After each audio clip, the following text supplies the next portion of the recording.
I'm of the Yapandara Nation literature, of Central Australia, the desert tribes, and I lived with my family for the very first part of those 7 years, they say. My earliest record of a birth date is recorded by the institution they took me into.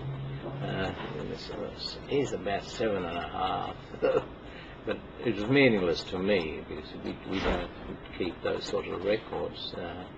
But after that period, I lived totally in the bush, depending on the places where my parents worked for a station owner, and out in the arid zone, not that far from where I'm living today, which is Uluru, the white people call Ayers Rock. And we still have our property there, and where I still like to go and visit, where I was as a child until to the very day I was taken away by the constable who came with his camel patrolling and arresting the adults for participating in killing stock for meat, and having them imprisoned. He had to take them into Alice Springs to be charged, the usual, the legal system that the English introduced to our country.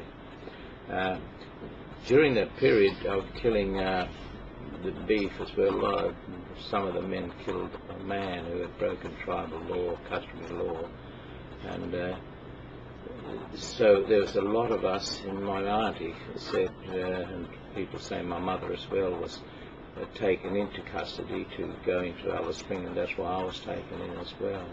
And they all were walking behind the camels with chains around their necks, and with their tools, what they needed to work with and get food with,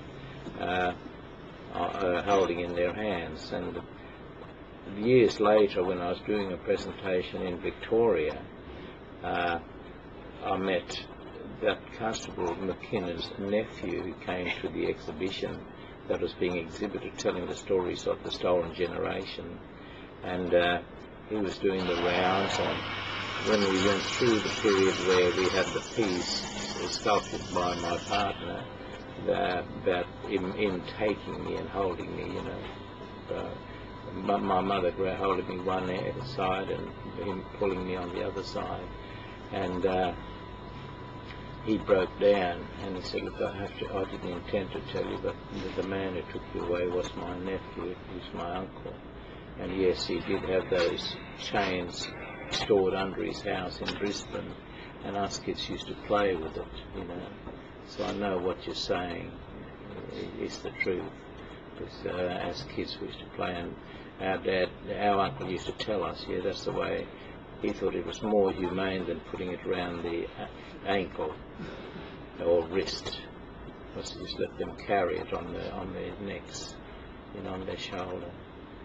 So you can imagine all these people lined up in chains walking towards Alice from beyond these camels. We're doing about 10 miles a day, then making camp in another 10 miles. Because you've got to go over 100 miles to Alice Springs from where they had arrested us all from. And then my mother and auntie sharing me between them, either putting me on their hip and when I was tired, or holding my hand while I'm walking.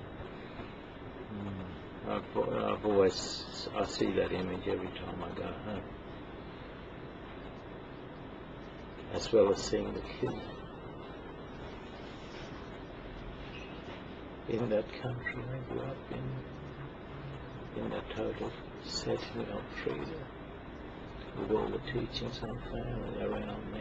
And it was that terrible loss that I never able to connect with in my own experience. I know what it's like not to have, because when I had it, I was taken away from it, and being in the institution, I know what the loss of those things are, and it is so painful. It is so painful. Even the memory of it is so hurtful.